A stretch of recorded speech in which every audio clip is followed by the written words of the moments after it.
Good morning students, welcome in online class 8th class civics chapter 1 the Indian constitution. What is mean of Indian constitution? Hockey Indian constitution means is भारतीय संविधान।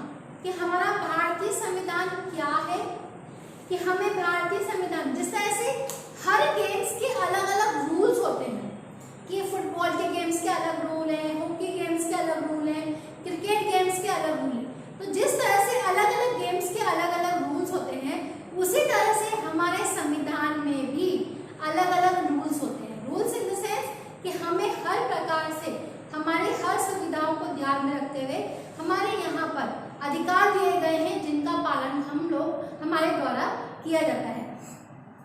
First topic is why does a country need a constitution. कि भारत में या किसी देश में why does a country या किसी देश को संविधान की जरूरत क्यों होती है या संविधान की जरूरत क्यों पड़ती है किसी भी देश को। Today most countries in the world have a constitution. कि आज दुनिया के ज्यादातर देशों के पास में अपना संविधान है। While all democratic countries are likely to have a constitution, कि आमतौर पर सभी लोकतांत्रिक देशों के बारे में ये उम्मीद की जाती है कि उनके पास में अपने खुद के संविधान जरूर होंगे। The Constitution serves several purpose, और ये भी कंपल्सरी नहीं है कि जो इसका मतलब ये नहीं है कि जिन देशों के पास में अपने संविधान होते हैं वो देश लोकतांत्रिक होगा। It means India is democratic country, तो हमारा भारत एक लोकतांत्रिक देश है।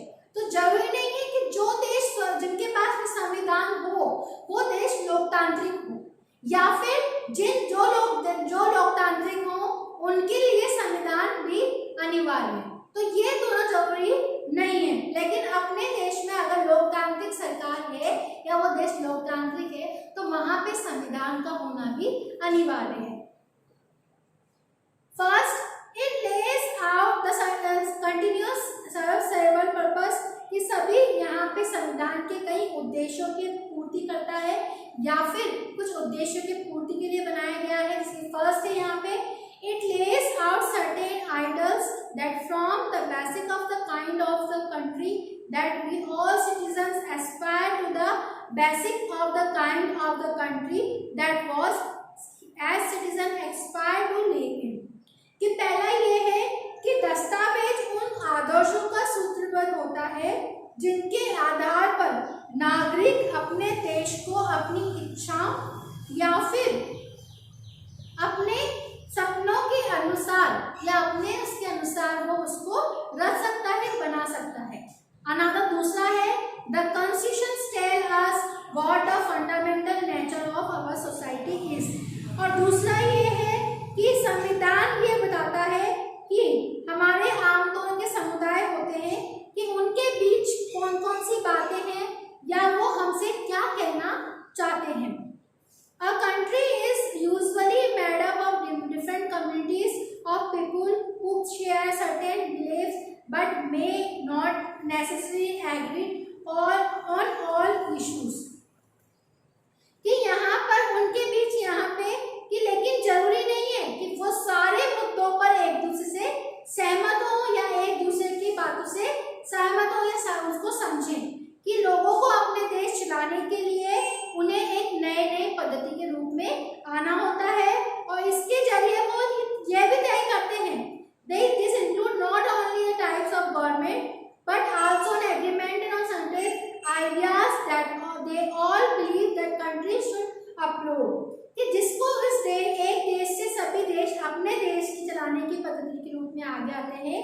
इसके जरिए केवल वो ये तय करते हैं कि सरकार जो होगी एक विश टाइप ऑफ सरकार, कि किस तरह की सरकार होगी या फिर उनके आदर्शों पर भी एक साझी समझ निकाल सकते हैं या फिर कि हमें हमारे देश की रक्षा कैसे की जानी चाहिए।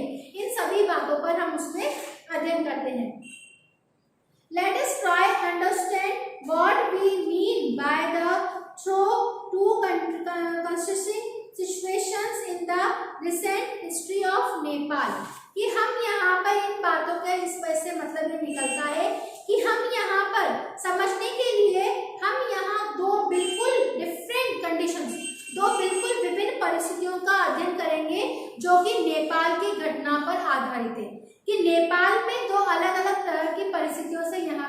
भाग को और अच्छे से समझ सकते हैं कि a country boundaries India of north, कि ये हमारे भारत की उत्तरी सीमा पर स्थित नेपाल की हिस्ट्री से, ताजा इतिहास से हम जानकारी ले सकते हैं। Nepal was a monarchy, Nepal में क्या था, राजतंत्रात्मक था। सरकार कितने प्रकार, एक तो democratic and monarchy.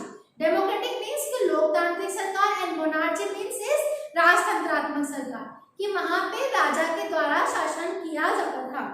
The previous constitutions of Nepal which has been adopted in 1990, कि यहाँ पे हम इसके माध्यम से या न्यूज़पेपर के माध्यम से या फिर उसके यहाँ पे हम इसके बारे में जानकारी प्राप्त कर सकते हैं कि वहाँ पे पहले के समय में जो फाइनल अथॉरिटी होती थी, अंतिम निर्णय जो होता था वो राजा के हाथ में होता था, और वहाँ पे संविधान तो था लेकिन सभी कुछ पालन किसके द्वारा, राजा के द्वारा ही होता था।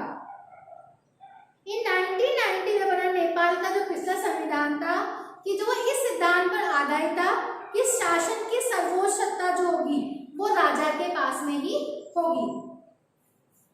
एंड 2007 या 2006 they finally succeeded in putting an end of the power of the king, कि 2006 में आखिरकार जो वहां के राजा की सत्ता को खत्म कर दिया गया और Nepal as a democracy, Nepal एक लोकतांत्रिक देश बना।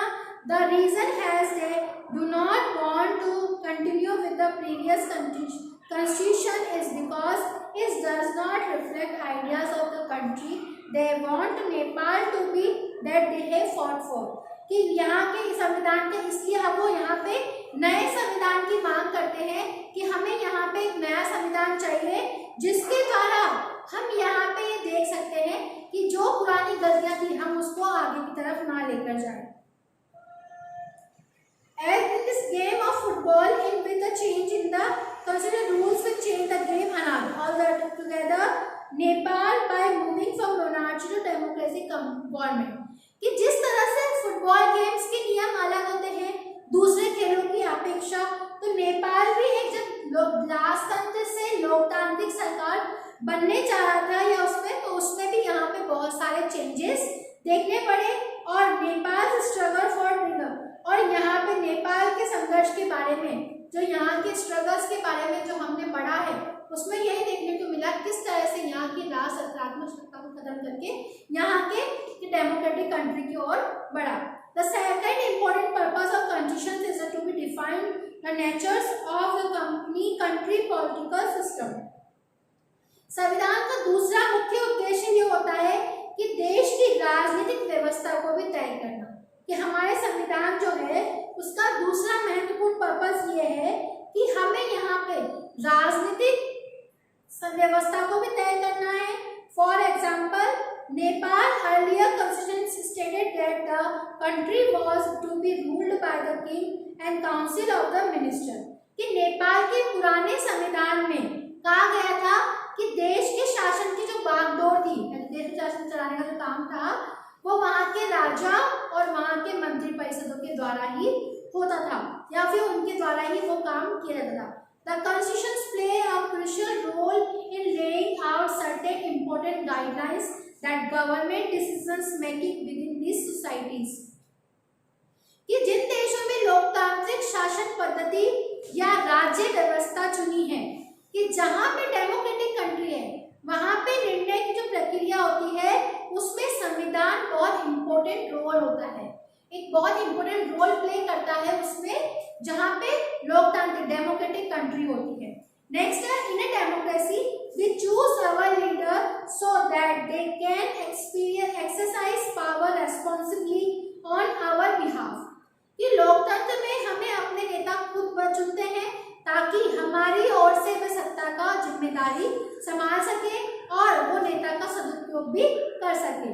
This misuse of authority can result in gross injustice and demonstrated in the classroom situations below, कि इस राजनेताओं या इस तरह की विकृतियों से बचने के लिए संविधान में मिलता है और राजनेताओं के दुरुपयोग के साथ में अन्याय भी हो सकता है। इसका वर्णन हमें बहुत सी बार क्लासरूम में भी टीचर्स के हार्शली बिहेवियर से भी देखने को मिलता है कि आपकी क्लासरूम में कोई टीचर एक बच्चे को बहुत लाइक करती है और दूसरे को नहीं करती, तो वो क्या हो गया, डिस्क्रिमिनेटेड हो गया, भेदभाव हो गया उसके अंदर।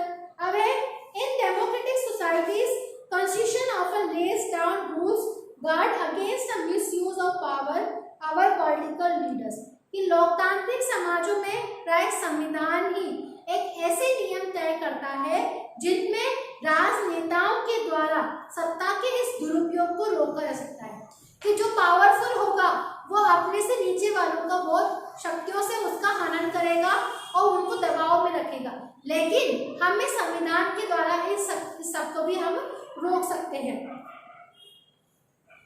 In the case of Indian Constitution, about which you will read more later in chapter, many of these laws are contained in the Constitution of Fundamental Rights, कि इसमें हम अपने भारतीय संविधान में बहुत सारे कानून मौलिक अधिकार भी दिए गए हैं, जिसमें हम यहाँ पे लोगों के खिलाफ हो रहे अत्याचार के बारे में हमारा अधिकार बनाया जाता है। और यहाँ पे ओम प्रकाश वाल्मीकि के द्वारा, जो कि खुद एक दलित थे, जिन्होंने इस भेदभाव को बहुत अच्छे से महसूस किया था, जो हमने इस चैप्टर में हमने 7th क्लास के बुक में पढ़ा था।